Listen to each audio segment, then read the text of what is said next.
Hello, everybody. Welcome to another episode of The Comic Source. I'm your host, Jace, returning creator here to tell us about one of his latest graphic novels, The Cold Ever After. It's my pleasure to welcome Jeremy Whitley back to the show. Jeremy, thanks for taking the time.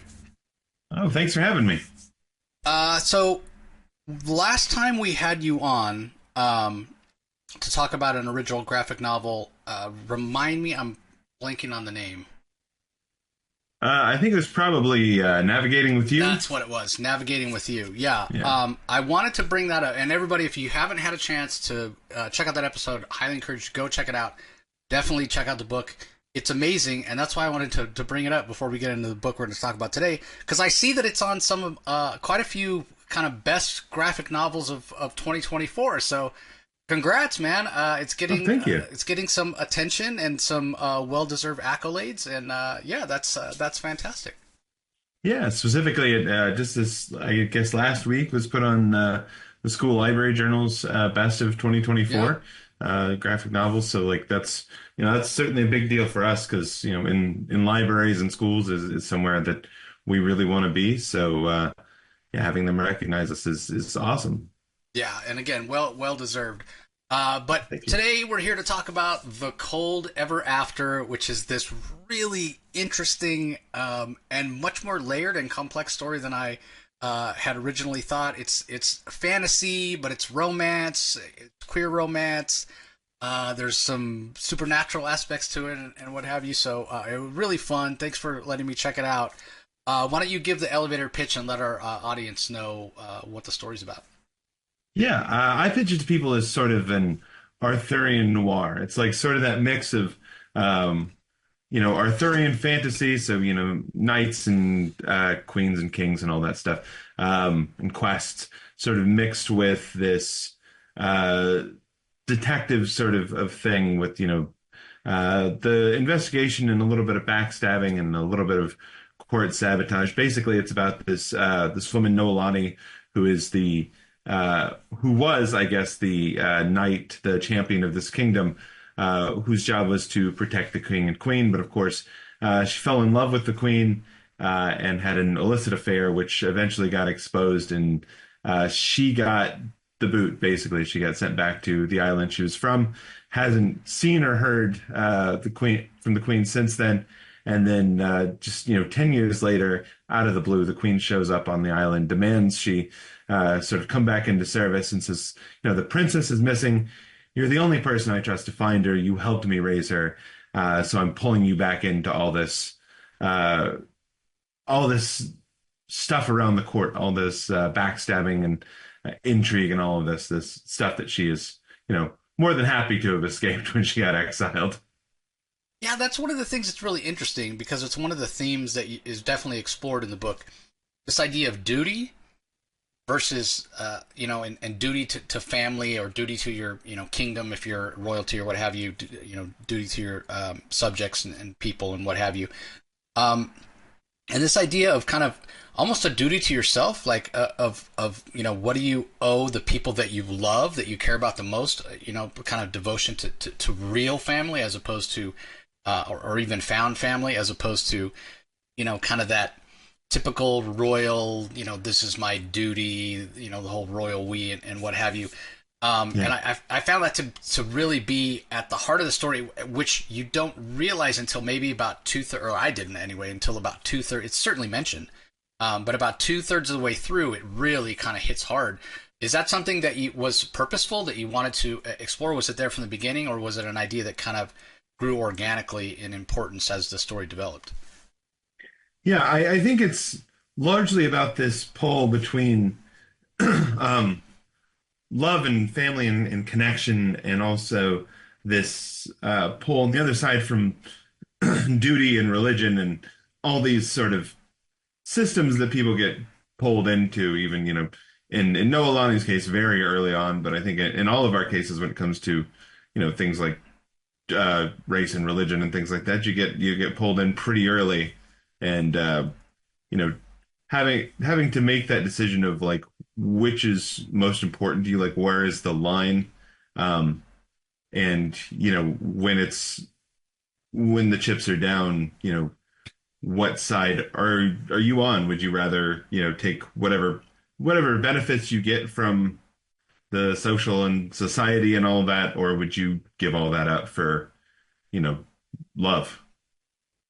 Yeah, which is, I think, definitely an idea that's kind of easy to understand and, in some way relatable. Maybe we're not all, royalty, but we all have duties. We all have, obligations. Sometimes you can be pulled in a different direction.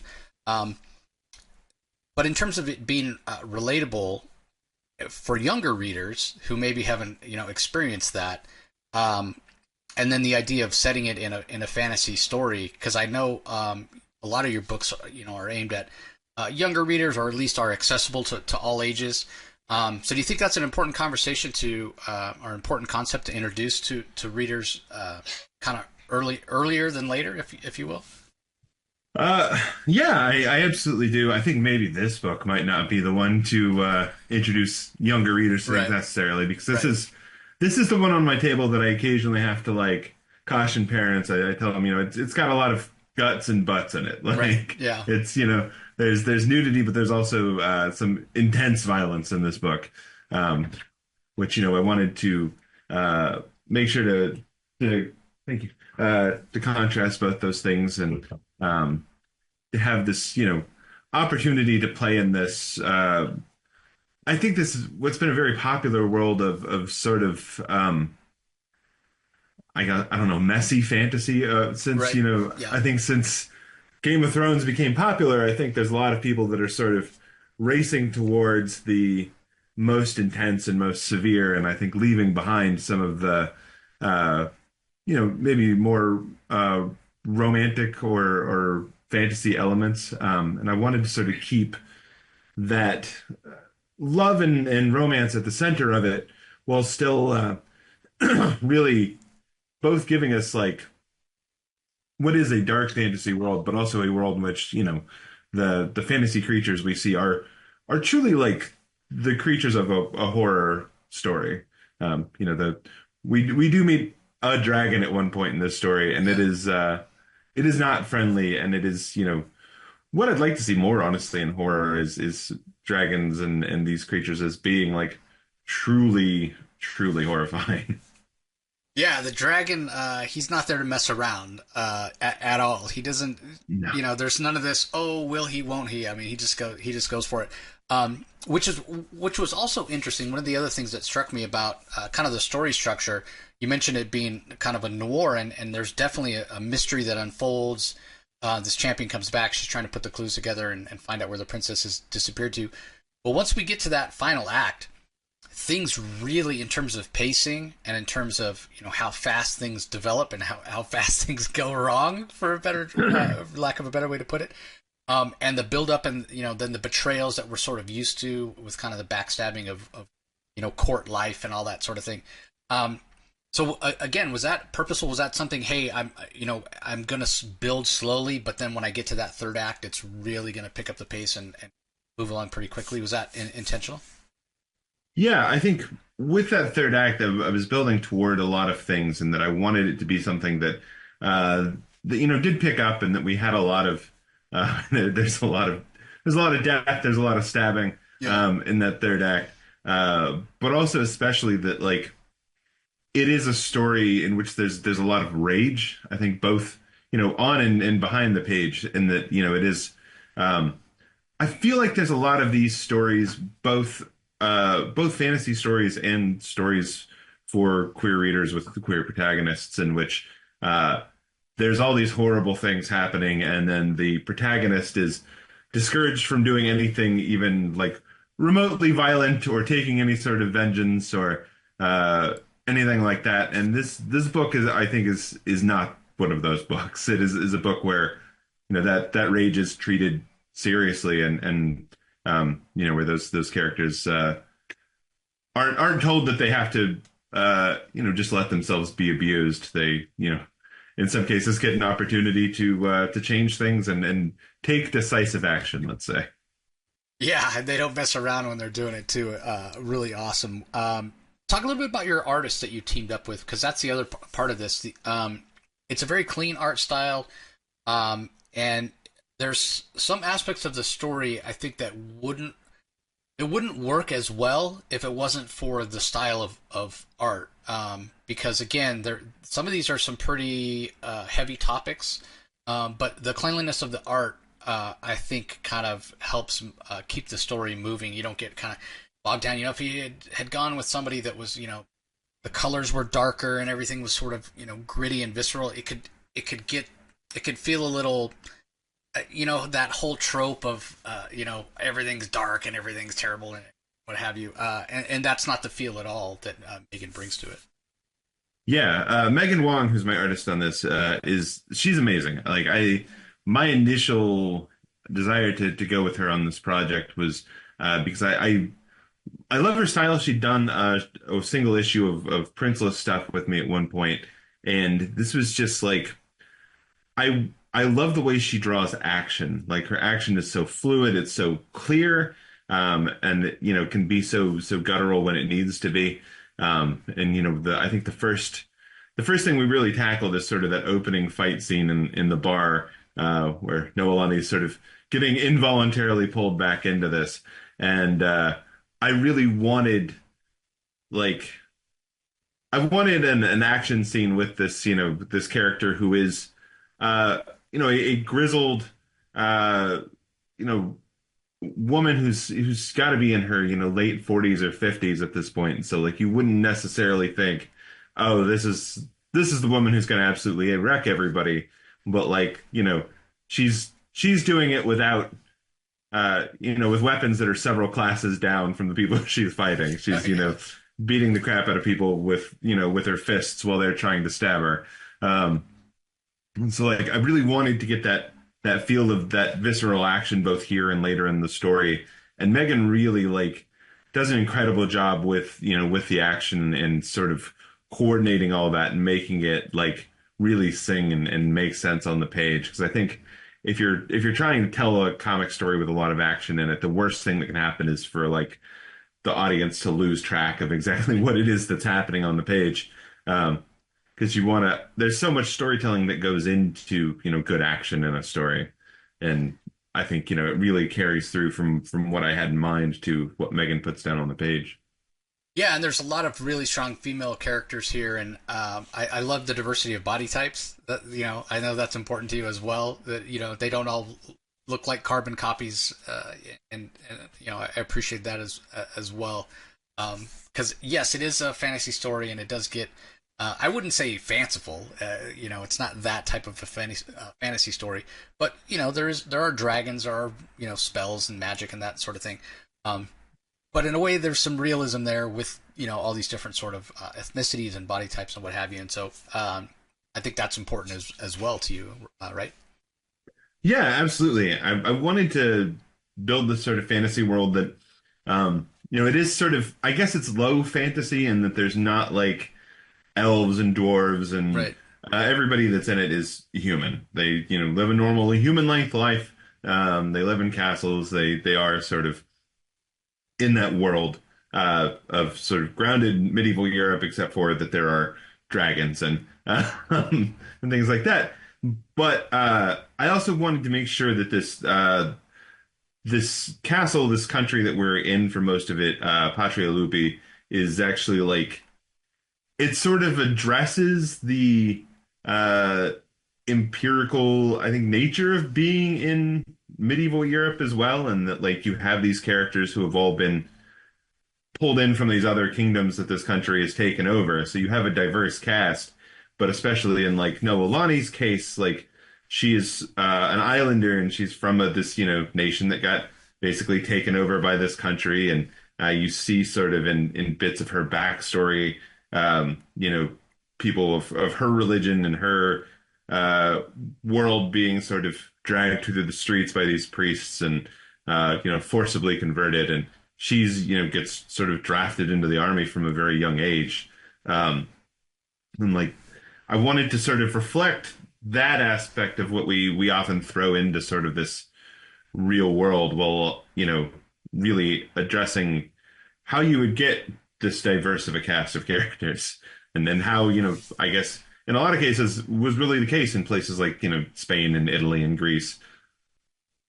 Yeah, exactly.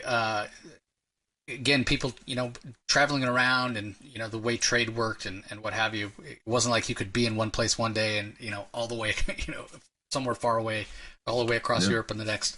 So yeah, people would stay. It was very much a kind of a mixing, or melting pot, if you will. And so, yeah, I felt like that was very accurately reflected as well. The other thing that I was struck by, we're talking about building this rich world that feels sort of realistic and what have you, clearly in a fantasy setting.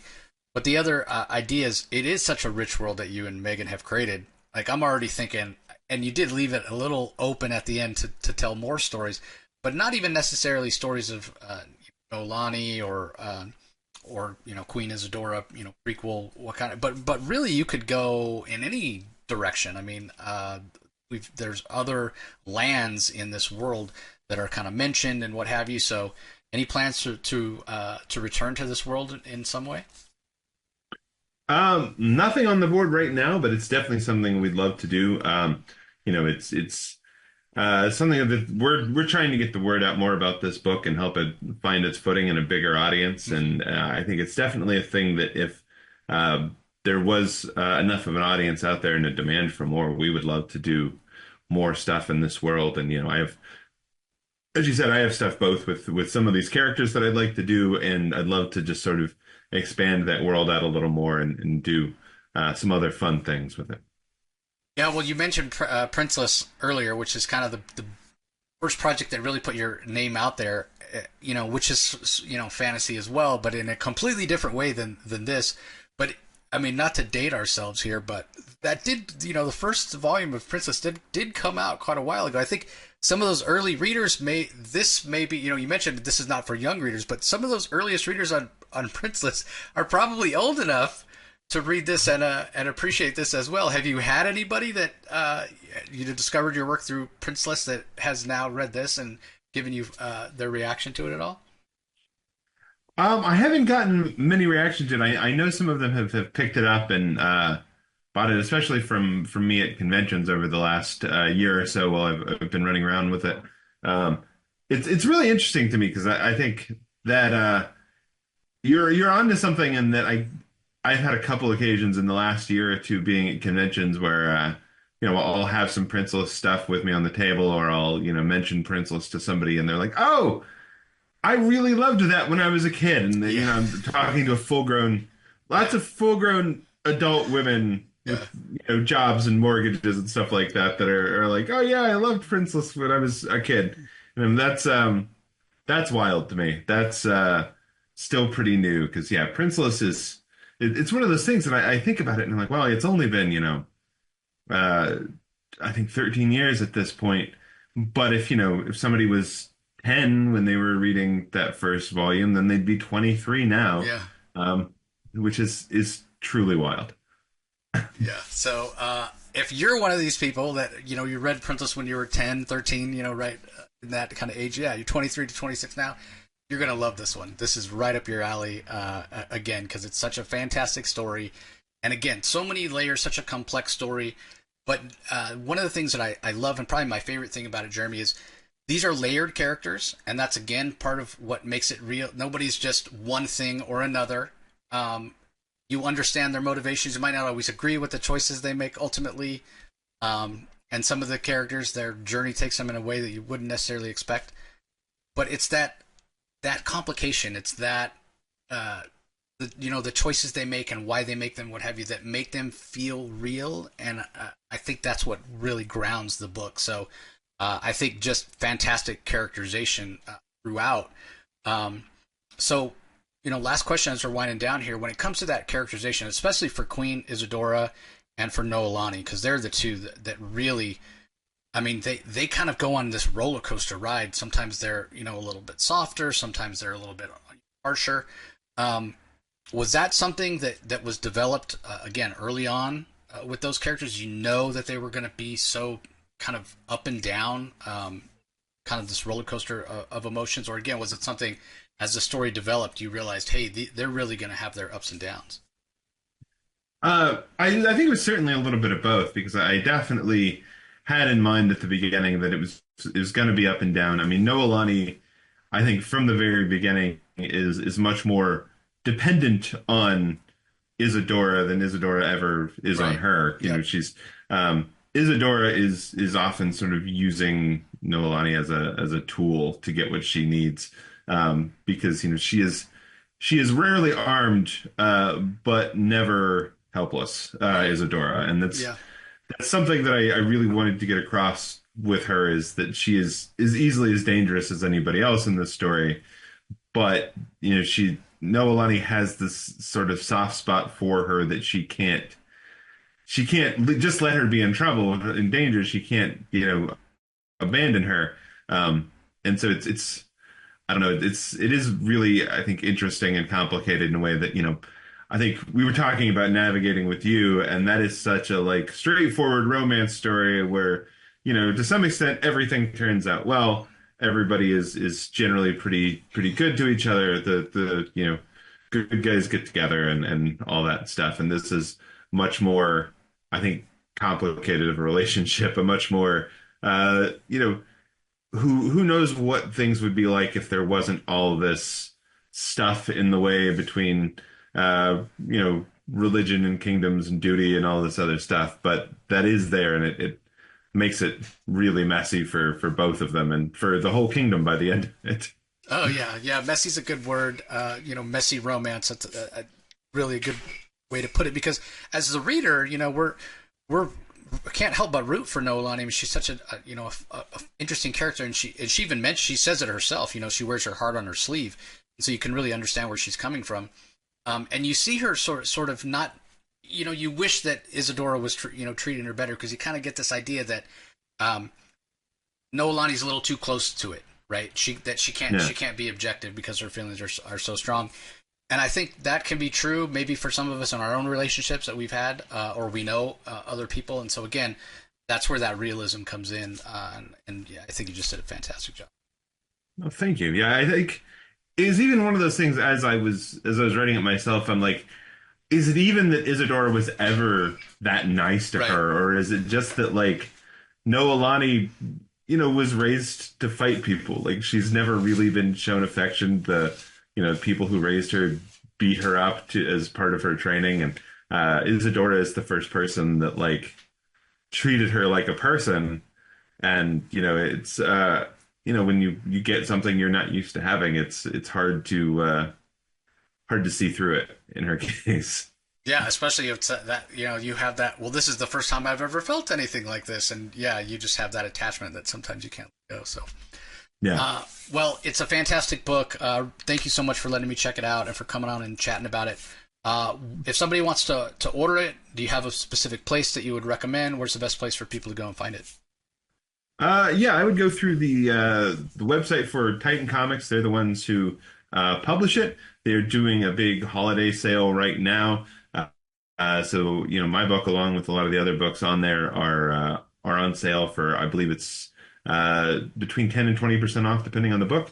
So you can go in there and order it from them. But aside from that, it's also available anywhere else books are sold. So you can get it ordered from your local comic shop, your local bookstore, or whatever other small business you wanna work with.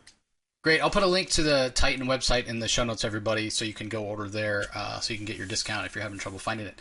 And on that same note, Jeremy, remind everybody where you are active social media. If somebody wants to follow your work or check out other things you've done, where's the best place for them to go? Well, I am most active on Blue Sky. I'm just Jeremy Whitley over there. I'm also on Instagram at jrome58 if you want to follow me there, or Jeremy Whitley on Tumblr. And you can also listen to my podcast, Progressively Horrified, in which we watch horror movies and then talk about their politics every Friday, and that's that is available online through any podcast platform you listen to. Just look for Progressively Horrified. Great. Well, there you have it, everybody. I'll put links to the Blue Sky and the Instagram in the show notes as well. And I'll throw a link for Jeremy's podcast in there as well. So if you're having trouble finding any of those spots, just go to the show notes and check them out. So again, Jeremy, thank you so much for taking the time. And again, thanks for allowing me to check out the book. I really, really enjoyed it. Thank you so much for having me. I really appreciate it. And to everybody out there in our audience, on the behalf of Jeremy and myself, we want to wish you happy holiday season greetings. Hopefully it's a healthy and a happy holiday season for you. Really appreciate you joining us as always, and we'll talk to you next time.